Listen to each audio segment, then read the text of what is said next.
Now, another piece of news this week is that Silicon Dust, the makers of the HDHomeRun, are canceling their PremiumTV service. If you are not familiar with this, it came out last August, and if you had one of the HDHomeRun over-the-air tuners, you would also be able to subscribe to a service to get cable channels delivered through that tuner as well over the internet. And it was something that I think people were very excited about because they had no DRM restrictions on the cable programming.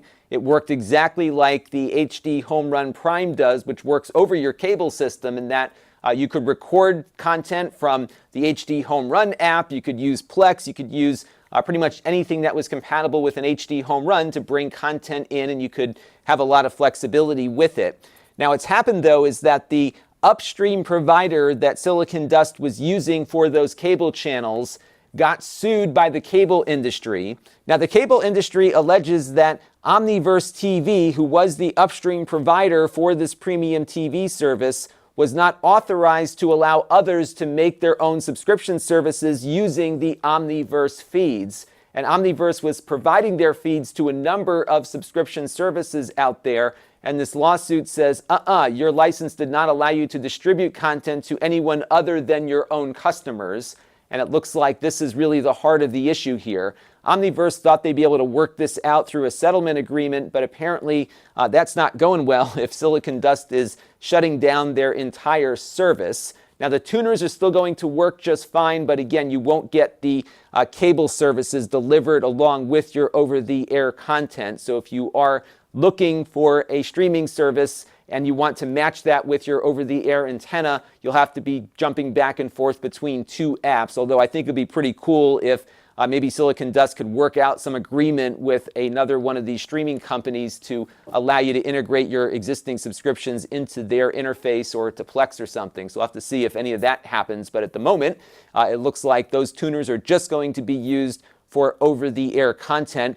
As a result of this move, Amazon has put the HDHomeRun app back on their store, because as this lawsuit was happening and there was a copyright infringement suit out there, Amazon pulled the app off of the Amazon App Store. It's now back, so you don't have to sideload anymore onto your Fire TVs, and you'll be able to get access to the HDHomeRun DVR along with the over-the-air live streaming, but not the PremiumTV. Now, I thought this might be a good opportunity to talk about the sponsorship arrangement we've had with HDHomeRun, because I think they're probably the longest running sponsor on the channel. And I wanted to give you some of the history as to how I got to know them, what I know of the company, and some general thoughts here. So if you look at my top videos of all time, you will see that my video from September 22nd, 2013 is my top watched video ever made. It has 1.5 million views year after year. It's often in the top 10, if not the top 5, and it's kind of a gateway to the channel. Now, what started everything was that I bought an HDHomeRun Prime almost 6 years ago now, because Comcast decided to encrypt all of the channels that I was paying for and require me to go out and rent a cable box from them for all of my televisions, and the cost was going to be probably around $20 or $30 a month, depending on what kinds of services I wanted delivered to those televisions. It was ridiculous, especially given that up until the day they decided to scramble everything, I could just plug a coax cable into the back of my TV and get a good chunk of my subscribed channels, including my local networks, in high definition. And waking up one day without it was quite irritating. I even tweeted out to Comcast and said, hey, what gives? Why are you encrypting limited basic now?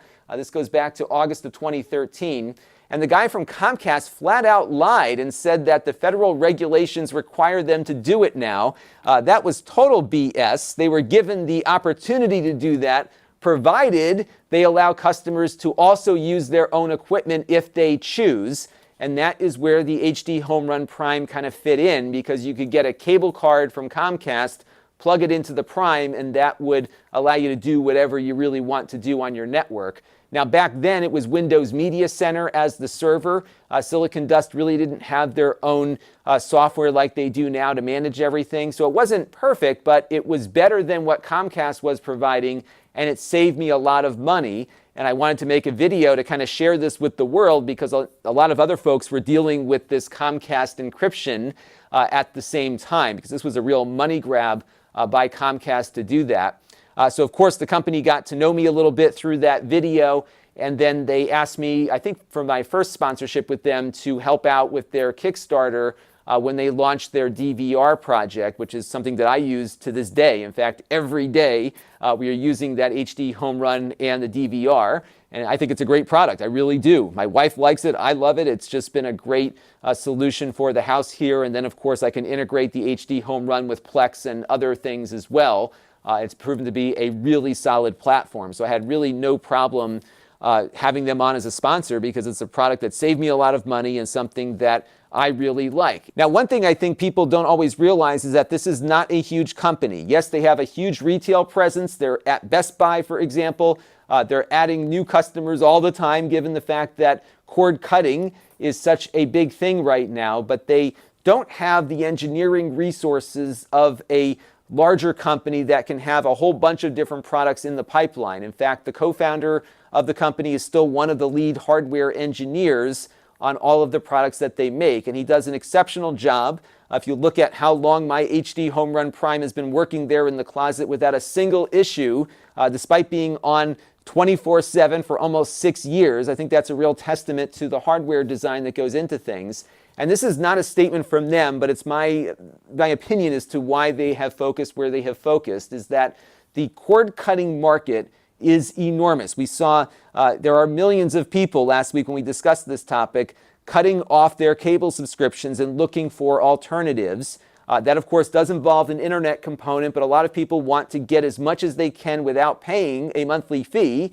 And that, of course, brings the over-the-air tuner into a significant portion of a cord-cutting strategy. And that's why they've spent a lot of time on software development. That's why they've refreshed all of their tuners. That's why they are coming out with some plug-and-play DVRs to accompany those tuners in the very near future. It's been a real focus for them because that is where the market is. Unfortunately, for people like me and you that are cord shavers, we're not as big of a market. We're kind of a niche. And if you look at Comcast technicians, for example, who've come into my house over the last couple of months and years, every time they're in here, none of them have ever seen one of those boxes before, which kind of leads you to think there's just not a lot of them out there. There's enough to build a business on for sure, but not enough to look at a huge amount of consumer adoption, at least for that product.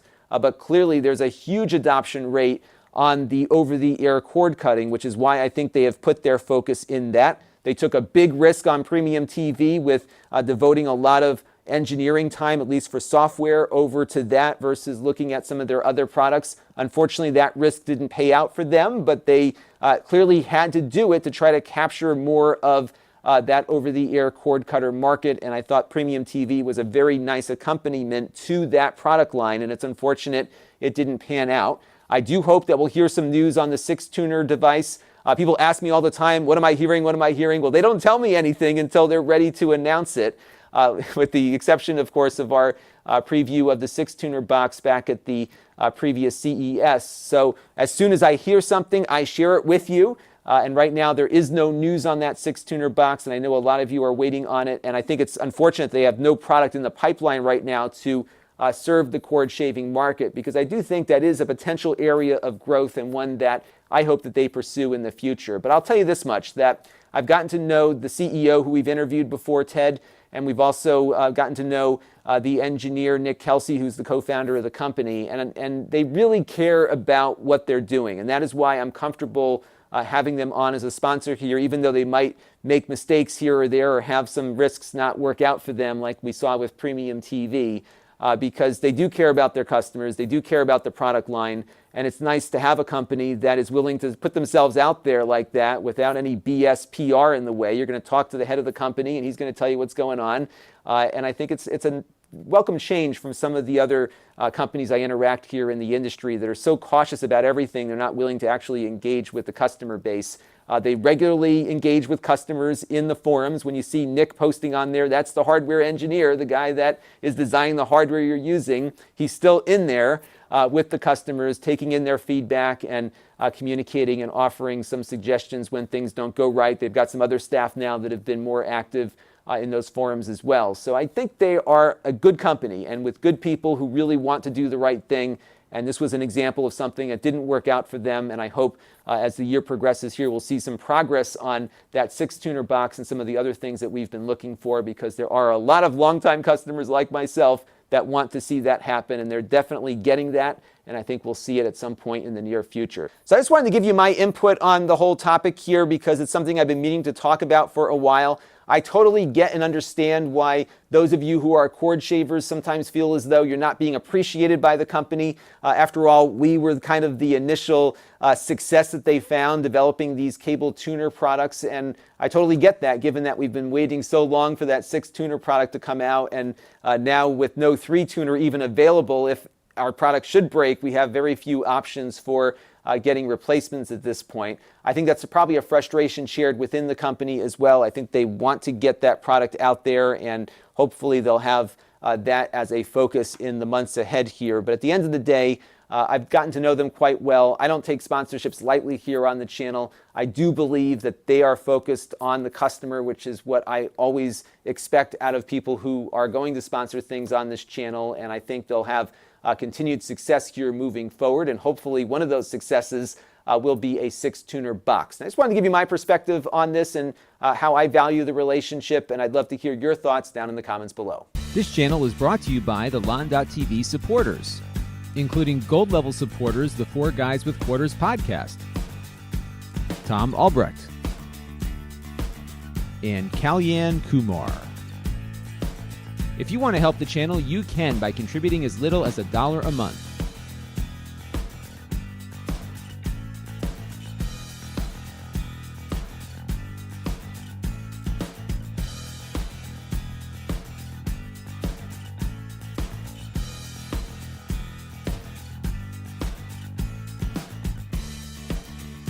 Head over to lon.tv/support to learn more.